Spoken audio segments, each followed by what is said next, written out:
Hello and welcome to Retry Hard. Today we are going to be talking about Lego Star Wars, and not the new one, because I don't have it, and not this one, because everyone's talked about it hundreds and thousands of times already on the internet. We're going to be talking about Lego Star Wars 3, The Clone Wars. I don't really have a connection to this game. It's not one that I played as a kid very much. I don't even think I knew it existed up until maybe like a few months ago. Or maybe I always knew it was there, but I never played it. Lego Star Wars 1 and 2, the complete saga, that was my thing to play as a kid. It was kind of one of those games where I would just replay over and over again, and I just played a lot of it. Never 100%ed it because I was never that clever, or I didn't have the patience. It was just a fun game to go back to every now and again and replay my favorite things from the movies. Lego Star Wars 3, The Clone Wars is an interesting one because it's based off the Clone Wars TV show, but only the first two seasons of the TV show, which I'll get into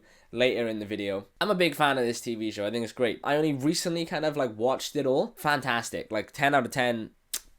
Great. I never really see people talking about Lego Star Wars 3 online. It's always either the complete saga or the new Skywalker saga. So I thought today we would just delve into this game, the forgotten child of the Lego Star Wars series. I did look up the Metacritic score and some of the reviews to see that a critic from Game Trailers say that this was the dullest entry in the entire series. I'm assuming he meant Lego series, because I think that's what makes sense to me. I don't know. Yeah, I'm pretty hyped. Released in 2011, Lego Star Wars 3 The Clone Wars hit store shelves and did pretty well for itself, standing at a Metacritic score of 76 out of 100 compared to the complete saga's 80 out of 100. That's pretty good compared, the complete saga is based off a beloved film franchise, 6 whole movies, where this one is based off 2 seasons of a TV show that, in my opinion, hadn't even hit its stride yet. I know I briefly mentioned it in the intro. It's still super weird to me that this game only really focuses on the first 2 seasons of the TV show, because in my humble opinion, the show doesn't really get great until about season 3, when they start introducing Darth Maul and they get really bogged down into the lore of Star Wars. And there's a few great episodes that I can't remember the name of right now. Give me a second when I open Disney Plus. Okay, yeah, so in season 3, there's a 3-episode story arc that's called Overlords, Altar of Mortis, and Ghosts of Mortis. Those 3 episodes are insane.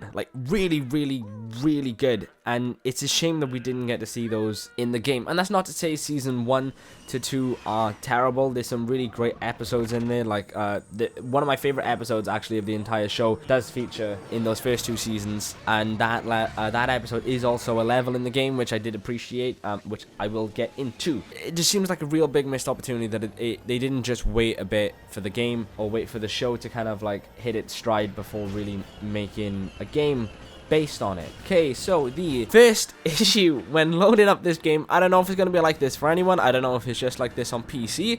I played it on PC, just to make that clear. I don't know what was going on. I plugged in a controller and it thought I was playing 2 players. It was so difficult for me to figure out how to play in 1 player. I was controlling 2 characters with 1 analog stick, and I don't know if it's just poor optimization or if it's just me being a dully. I don't know. It drove me nuts. That's just a minor gripe I had. Obviously, I can't say that, can go for if you want to get it on PS3 or the 360 or something. I'm sure it'll be fine on there, but for some reason on PC, if you plan on playing on PC, there might be that weird thing with it where for some reason you're controlling 2 characters with 1 controller. So instantly in the first level of the game, you actually start in Attack of the Clones, the movie Attack of the Clones, in the sort of fighting arena thing, which is kind of cool and leads into the Clone Wars pretty well. There's a few things that stood out instantly for me in this level. One of them was that this is a really, really pretty Lego game, and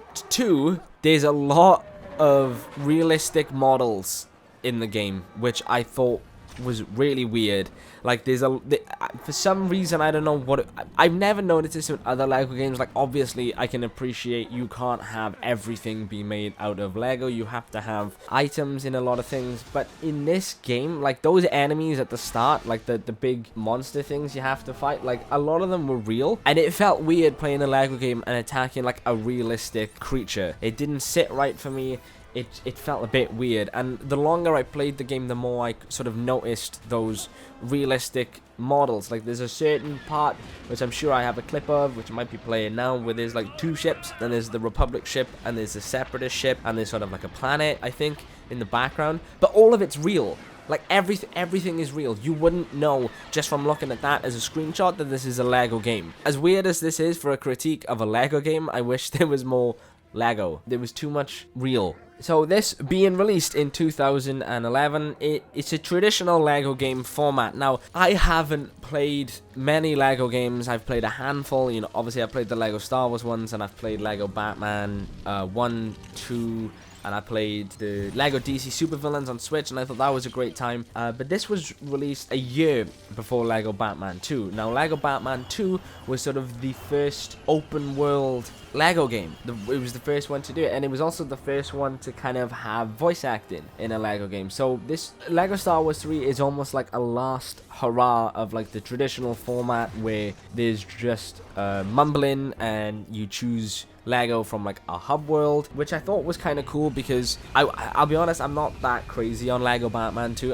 Lego DC Supervillains I thought was great, but Lego Batman 2, I don't know, there was just something about it. It didn't sit right for me. I wasn't that into it. I was kind of disappointed by it. So I did appreciate this being the sort of old school traditional Lego game. Obviously, my comments based on this being a traditional Lego game, it's still improved and upgraded from older Lego games, like the old Lego Star Wars games, for example, in terms of gameplay, and more specifically in terms of combat. Now, I know in the Skywalker Saga, there's a whole combo system that's in the game. There's no sort of combo system in this one, but the combat does feel a lot better. You can throw lightsabers, you can control objects and enemies with the Force now, rather than just kind of like pushing them in one direction. You can kind of control them around in the air and aim them at certain things, which does come useful in later levels, which is really cool. I did appreciate the upgraded combat mechanics. The animations on the combat looks a lot better too. It isn't just sort of like you swing and hope for the best.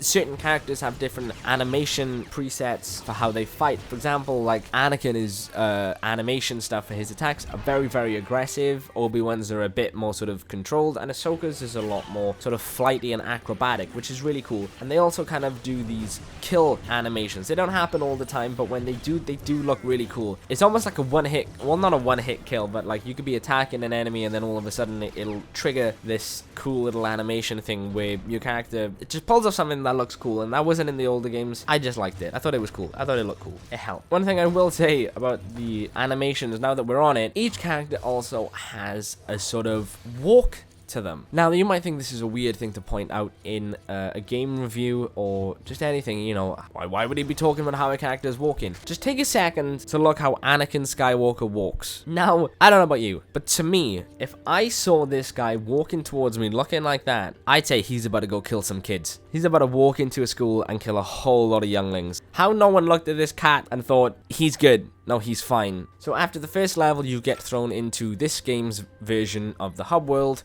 So in the Complete Saga, you get the Cantina, which is fine. I was never that much of a fan of the Cantina in the Complete Saga. I did like the sort of Cantina from Lego Star Wars 1 in like the prequel thing. I always liked that. But in this one, you're just in a Republic ship. I can't remember the names of them. I don't know. It's a pretty big hub area, and there's lots of different things to explore, which is really, really cool. You can collect gold bricks, which unlocks new areas of the ship, which is really cool. Little hidden levels. You can find red bricks everywhere that help you sort of with coin multipliers and all that kind of stuff. And it's really cool to explore. The only downside to exploring it is I wish it kind of like went around on itself, because there's a lot of times where you would go walk into a place to explore only to find out that you can't really do anything yet because you don't, you know, have what you need to unlock this area or something, to then you have to go all the way back to the level selector, and it can take a while, and there's no sprint in this game, so that kind of bothered me. But it's not terrible. Like you can work around that. So once you have explored what you can of the hub world, for now, you can go and choose a level. Now, this works a lot like how it worked in the old games, where instead of choosing a movie to go through, you kind of choose what enemy you want to go running after. And I think it's like General Grievous, Count Dooku, and... oh god, who's the last one? I don't remember. I don't remember the other one. But yeah, there's 3 enemies you run after, and they all have like 6 levels in each sort of run. You can pick and choose which one you want to go through first. It really doesn't matter that much. You can go through any order you want. You could even go through like 1 or 2 levels after one enemy and stop and then go chase it another one. Like, it's completely up to you, which that freedom is kind of cool, but I do have a problem with the enemies you kind of go after. I really wish the game focused more on the Clone Wars enemies rather than the movie enemies. As much as I love Count Dooku and as much as I love General Grievous, and I know they played a big part in the show, we know that they can't really do that much with these characters because we know their demise is in the 3rd movie. But I would have really appreciated if they kind of focused on a bit more of like a Sarge Ventress or Cad Bane. Now, this is the thing that annoyed me, right? Now that I've remembered, Cad Bane is a playable character in this game, but he is not in a single level. You don't fight him. There's no story arc where you go after Cad. Cad Bane is one of the coolest characters that came out of the Clone Wars, and he's not in a level. He's just a playable character.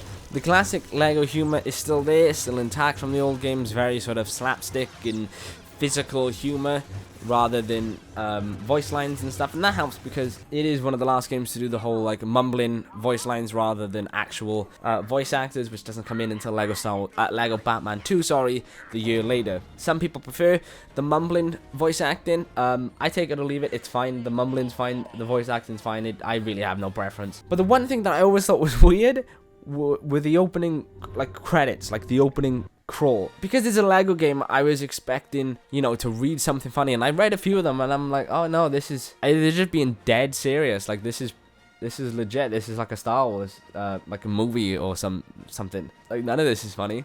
So I started skipping them. And this is when you tell me, oh no, it doesn't get really funny until like the 5th level, chasing Grievous. That one's a really good one. Well, I skipped it because they weren't funny straight away. In terms of the level structure, there's a lot of these big open levels which from my memory don't feature in the old Lego Star Wars games. They're kind of like these big battleground kind of efforts. It's like a light RTS in a way, a little way. RTS fans, don't come after me for that one. I'm saying it's a little bit, just a little bit, not too much, just a little bit, where you kind of have to go and control different areas of the map, and then when you've controlled that area, you can create a base, you can create cannons, you can create shields, barracks, all that kind of stuff, and they're really cool. They're really fun to play through because they are different. They are something that these Lego Star Wars games haven't had before. And it does feel like a war. It does feel like a battlefield, which, you know, goes into the whole idea of this game, goes into the idea of the show. And I did appreciate those levels. There are slight sort of like light puzzle mechanics to this game, where to these levels, where you will come across certain enemy barracks or enemy cannons that will either be like gold or silver, and you have to try and figure out ways on how to take those down, because they're not taken down by normal means of just shooting them. Like, I think it's the gold ones you have to take like a squad of clones or something, or a cannon that can rapidly fire to go and shoot this thing down. The silver ones have to be taken down by rockets. They can't just be taken down normally, and I did appreciate having to sort of think sometimes in those things. You don't have to think much, but you have to think a little bit. I mean, it's a Lego game. How much do you want? And these big open levels, to me, kind of felt like Dynasty Warriors. Just a little bit. And what I mean by that is you will be sent a lot, like hundreds and well, not hundreds, that's a bit of an exaggeration, but a lot of these battle droids will be sent to go and take you down, and you just maul through them like they're nothing. One of my favorite things to do was to get like a speeder or something and just like smash through them and just completely obliterate them. That was a lot of fun, and it just kind of reminded me of Dynasty Warriors, where you could, you know, you're sent on a big area map kind of thing. You got different objectives to do in this map, and you have a lot of enemies to go through. So it's a little bit like that, not entirely, but you can kind of see the inspiration. Now, there is an issue with these levels sometimes, is because the game does start to rely on those a bit. So if you get a couple in a row, it does start to get a bit old, and you do start yearning for the older sort of traditional linear Lego Star Wars level layouts. And they are there, but they kind of, sometimes I wish there was more of them. But another thing I will say about the levels in this game is, my god, they are so long.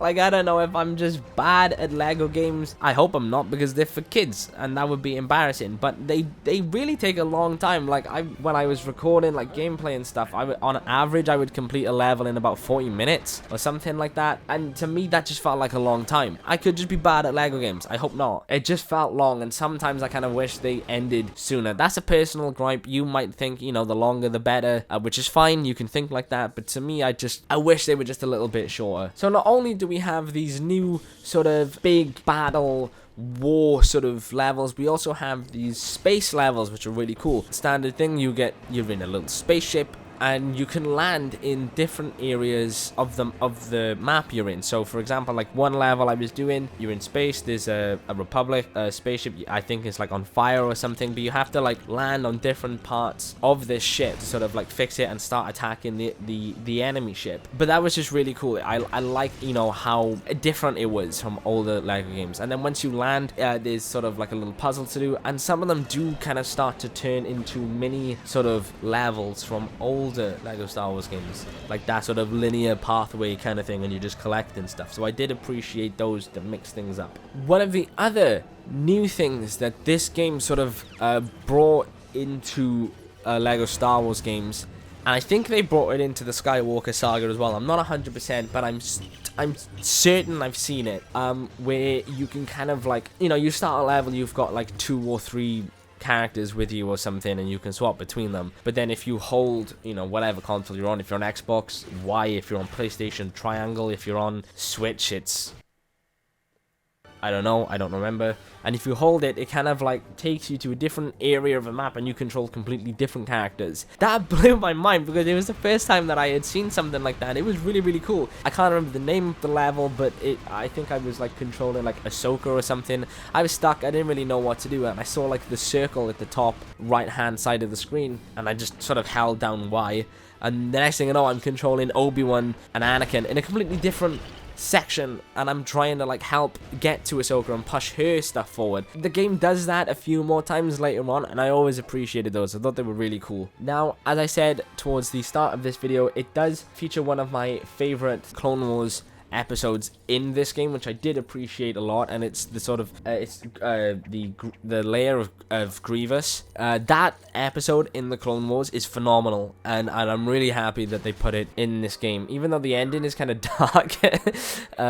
In traditional sort of Lego humor, it does lighten it up a bit. It's still a little brutal, but they do try to lighten it up, and it's got, you know, it's the standard Lego humor, so it does work. But there's stuff like that where I really appreciated were in this game. I still wish they waited till season 3, because in terms of the story in this game, I know people don't play Lego games for the story. When you're playing something like Lego Star Wars The Complete Saga, or, you know, even if it's just Lego Star Wars 1, 2, whatever, you know the story because you know those movies. You know the movies like the back of your hand. And even if you don't, you still have the gist of what's going on based on the cutscenes, the mumbling and stuff, because it follows a cohesive story. Now, the Clone Wars TV show, every episode is pretty standalone. They don't really focus on story arcs, or if you do, you might get, you know, you might get 2 episodes or 3 episodes on a run that'll follow one big story. But other than that, they're all pretty standalone. Unless you kind of already know the episodes before playing this game, you will have no idea what's going on in this entire game. It does kind of suck, but like I said,